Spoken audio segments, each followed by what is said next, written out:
Le musée des 24 heures et l'Automobile Club de l'Ouest ont mis en place une exposition exceptionnelle pour le centenaire. Jusqu'au 2 juillet, 80 voitures, dont une soixantaine ont remporté la course, sont exposées. Ce sont toutes des originales. Fabrice Bourrigaud, bonjour, vous êtes directeur patrimoine de la CO. Qu'est-ce que cet événement a d'exceptionnel ? C'est d'abord l'hommage à la plus grande, à la plus belle course automobile au monde, qui est née ici et qui se déroule ici au Mans et dans la Sarthe.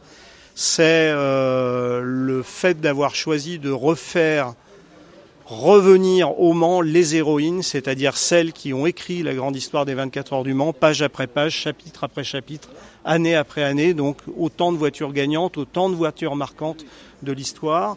Et puis c'est surtout, le Mans est une grande course populaire, c'est offrir au public des 24 heures du Mans, au public du Mans classique, mais pas que, puisque ça va rester ouvert entre les deux, offrir au grand-père avec son petit-fils, aux frères, aux parents, l'occasion de venir confronter ses souvenirs, sa mémoire.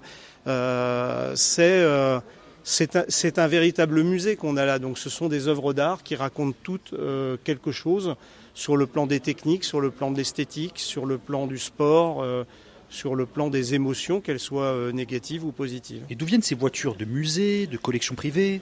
Elles viennent de partout. Il y a cette expression que j'ai jamais bien compris. On parle des quatre coins du monde. Je sais pas encore où ils sont, mais enfin, en tout cas, elles viennent du monde entier.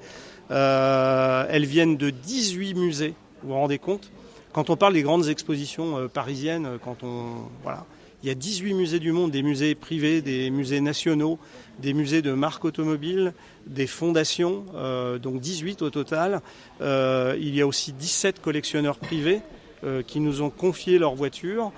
Ça vient de 10 pays. Il y a 10 pays différents qui nous ont produit, je dirais, l'ensemble des voitures présentées ici. Alors ça vient des États-Unis, du Japon, puis un peu de partout en Europe, Angleterre, Allemagne, Pays-Bas, Italie, etc., etc. Et donc le musée a été vidé pour n'être consacré qu'à cette exposition. Ouh là là, 80 voitures sont présentées pour cette exposition, 59 gagnantes, 21 voitures marquantes. Toutes sont authentiques, ce sont les vraies. Il n'était pas question d'avoir la deuxième ou la remplaçante ou la recréation ou la copie. Encore une fois, l'hommage qu'on veut rendre aussi aux spectateurs, c'était vraiment de leur transmettre la réalité. Donc les vraies, les bonnes autos, celles que parfois on n'a pas vues depuis 20 ans, 30 ans, 40 ans ou qu'on n'a jamais vues. Donc ça, c'était le premier point. Pour le faire, il fallait un lieu à même de l'accueillir. Donc c'était le musée, mais ça imposait de retirer l'ensemble des collections permanentes. C'est ce que nous avons fait. Donc on a retiré les 130 véhicules présentés ici. Donc déjà, premier travail de titan. Ensuite, on a déconstruit la totalité de la scénographie. On a cassé des cloisons, on a démoli des podiums, on a démonté des vitrines, c'est colossal. On a remoquetté l'ensemble, on a recréé des cloisons, on a reposé une scénographie sur 4000 m². On l'a fait avec un contre-la-montre, je le disais un peu, comme une équipe qui construit sa voiture et qui se prépare pour Le Mans et qui se dit « Oh là là, dans 24 heures, on est convoqué au pesage ». On était un peu comme ça, donc les journées sont longues, les nuits sont courtes, le stress est là, parce qu'il fallait être à même, dès le 20 mai, de commencer à accueillir les voitures. Et là, tous les jours qui passent, c'est Noël. On a des camions qui arrivent et on déballe les cadeaux. Et on reçoit des choses sublimes, des Ferrari P4, des Alfa Romeo 8C, Bref, c'est... Même pour moi, c'est génial quand même. J'arrive à m'étonner moi-même. Et ça continue. Et ça continue parce que, en fait, vous vivez l'histoire en vrai. On va arriver à 80. Là, au moment où on se parle, on est à 72. On vient d'inaugurer l'exposition à 16h. À 17h, on a un camion qui arrive d'Italie avec une Alfa Romeo 8C qui est unique. Il y a une pièce au monde. Donc on va la décharger tout à l'heure. On a des Matras qui sont bloqués en douane sur le sol français, mais qu'on récupère demain matin au musée. On a la fameuse Ford Mark IV gagnante de 67 qui arrive de Détroit aux États-Unis le 2 juin. Et puis ça va continuer encore après. On arrivera à 80. Vous avez dit en présentant l'exposition en avant-première qu'il fallait revenir tous les jours pour en profiter pleinement. Vous vouliez dire quoi exactement ? Ouais, ça reste une expression, mais c'est vraiment l'idée de se dire que c'est tellement exceptionnel. Je pense, moi, que comme pour une grande exposition parisienne, on a des gens qui vont faire des milliers de kilomètres pour voir ça, même sans forcément venir aux 24 heures du Mans. ou au Mans Classique. Honnêtement, encore une fois, la qualité de ce qui est présenté est absolument incroyable. Et moi, je suis persuadé, en particulier pour les amoureux, les Manceaux, les Sartois, je suis persuadé que certains vont venir plusieurs fois pour goûter ça en gourmandise, comme le doigt qu'on trempe dans la confiture, quoi. C'est un peu ça. Et qu'est-ce qui a été le plus difficile à mettre en place? Peut-être acheminer les voitures, les cibler? C'est un peu les 12 travaux du Mans, à défaut d'être ceux d'Hercule, quoi.